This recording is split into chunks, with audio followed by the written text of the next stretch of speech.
Salut à tous, c'est l'heure de Bookalicious. Aujourd'hui, de quoi vais-je vous parler? De ce livre, À tout prix, de Rob Roberge, paru chez 13e Note. Rob Roberge est un écrivain américain vivant qui vit dans le sud de la Californie et qui est professeur de création littéraire à la célèbre UCLA. Rob Roberge a écrit d'autres livres. Un recueil de nouvelles paru chez 13e Note qui s'appelle La tête à l'envers, les pieds au mur, qui est absolument sublime. Je ne vais pas en parler maintenant, mais il est sublime. Et Panne sèche, un roman paru chez Gallimard. Alors de quoi nous parle ce roman À tout prix? The Cost of Living en VO, petite précision pour me la péter. Ça nous raconte la vie de Bud Barrett, un musicien un peu ancienne rockstar de la quarantaine, dont la vie est un total champ de ruines. Pour faire court, sa mère s'est suicidée quand il avait 17 ans, son père est en train de mourir d'un cancer, c'est un ancien toxico, son groupe, qui connaissait un succès certain, parce que c'était lui dont il était le guitariste, très doué, l'a viré pour abus de drogue, et la femme de sa vie, une nana absolument géniale dont il est fou amoureux et qui était folle amoureuse de lui, l'a demandé la séparation parce qu'il est retombé dans la drogue. Ça n'a pas l'air très gai dit comme ça, parce que Bud a tout d'un loser absolument lamentable, sauf qu'en réalité, il n'est pas réellement un loser. Là, c'est une nuance importante dans le livre.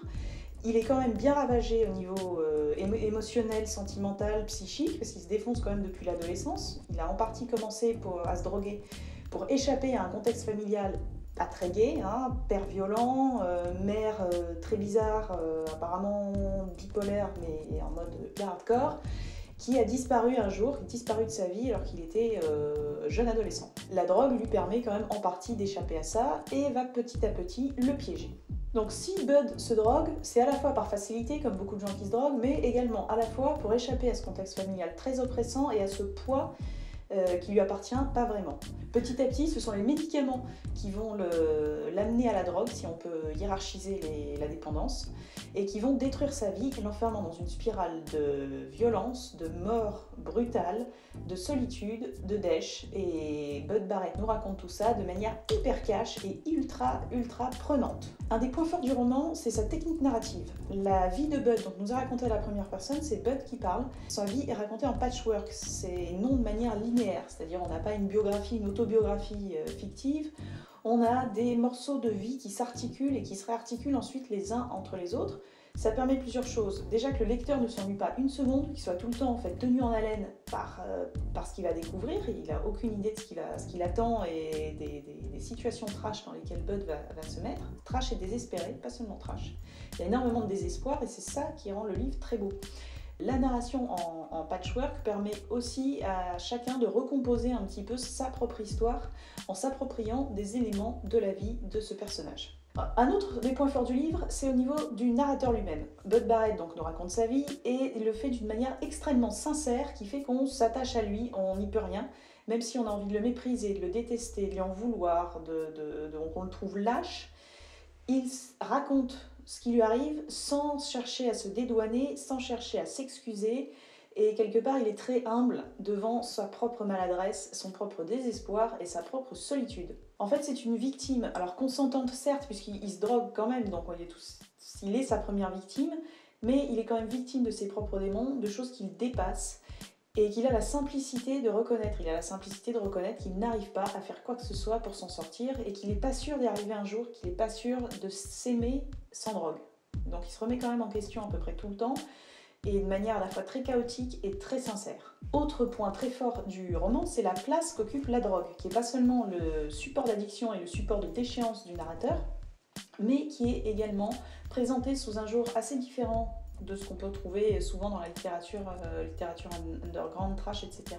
Ce sont des drogues légales auxquelles s'accroche Bud Barrett, ce sont des analgésiques. Alors certes, habituellement prescrits pour des très grosses douleurs, hein, on parle de morphine, d'oxycodone, de vicodine, assez familier pour tout lecteur de littérature, de ce type de littérature.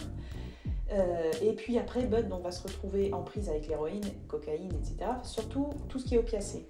Il développe une très grave dépendance aux opiacés qui va lui pourrir la vie. Et pour le sevrer de ça, on va lui donner des benzodiazépines. Hein, c'est une bonne idée de remplacer une addiction par une autre. Et lui, ça ne lui convient pas quelque part. Il sait qu'il n'a pas le choix.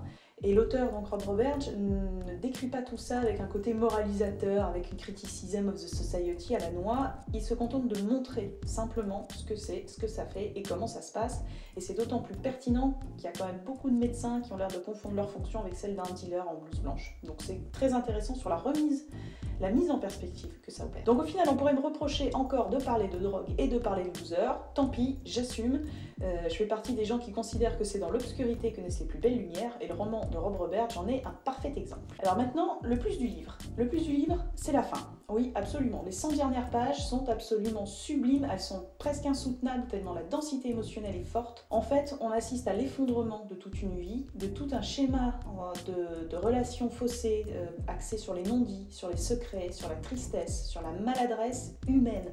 Il se dégage une humanité qui est difficile à laquelle il est difficile de faire face, tellement elle est dense, tellement elle est bien décrite, tellement elle est authentique. C'est une véritable baffe, les 100 dernières pages laissent KO, et non seulement c'est très intéressant dans le roman en tant que roman, mais c'est également très intéressant parce que ça nous met en face de nous-mêmes et nous amène quand même à nous interroger sur la façon dont on justifie nos propres dérives, nos propres écarts, et à nous poser quelques questions. Moi, la fin m'a vraiment mis les larmes aux yeux et c'est quand même assez rare. Voilà, je vous ai parlé aujourd'hui d'À tout prix de Rob Roberge, paru aux éditions 13e Note, traduit par Nicolas Richard et qui coûte 23,50 €. N'oubliez pas d'acheter vos livres dans une librairie ou sur une librairie, si je puis dire, puisque vous pouvez également les acheter en ligne chez des vrais libraires qui sont regroupés. Et je vous dis merci, vous savez quoi faire. Ciao, ciao.